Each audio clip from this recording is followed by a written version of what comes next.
Assalamualaikum, hai semua. Tadi masa saya tengah scroll Instagram, konon nak cari resipi untuk buat makan tengah hari. Tengah scroll-scroll tu, tak nampak pula post Instagram daripada tuanku Azizah.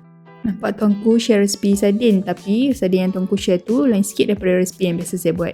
Jadi kali ni saya terpanggil pula nak buat resipi yang tuanku sharekan tu. Tengok gaya macam senang je nak buat. Jom kita cuba. Tapi resipi ni bukanlah resipi exactly yang tuanku kongsikan.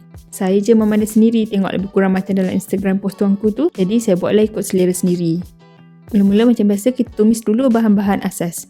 Bawang besar, bawang putih dan juga cili padi. Bahan-bahan ni semua tak kisah nak letak banyak mana. Kalau lagi banyak lagi sedap. Kalau nak pedas boleh lebihkan cili padi ataupun kita tumis sekali dengan cili kering kisar. Kemudian kita masukkan kentang. Kentang ni saya potong kecil sikit supaya dia cepat lembut.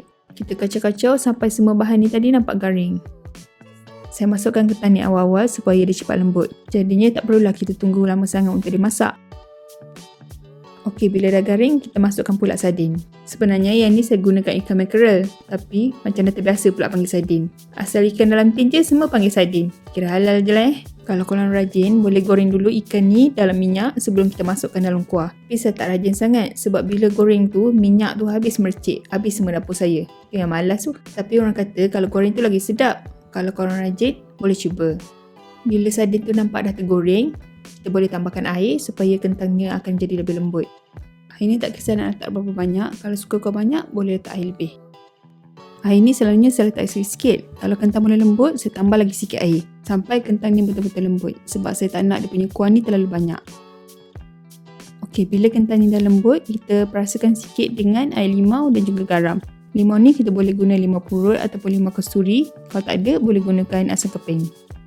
Dalam video ni, saya gunakan limau kasturi. Tujuan kita letak limau ni untuk hilangkan rasa hanyut ikan tu tadi. Lepas tu, kita perasakan sikit dengan garam.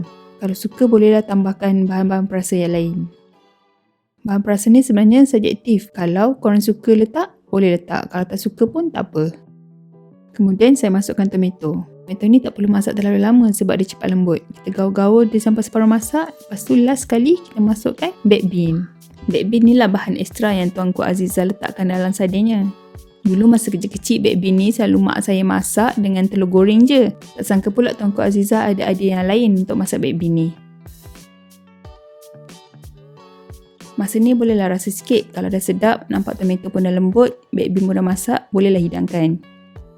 Resipi ni kalau saya suka makan dengan nasi. Suami saya pula dia suka makan dengan roti. Terpulang pada korang nak makan macam mana yang korang suka. Apa-apa pun korang cuba dulu resipi ni. Kalau dah cuba nanti jangan lupa komen kat bawah. Pada yang baru kena channel kami ni, korang jangan lupa like, subscribe dan komen apa-apa je dekat bawah ni.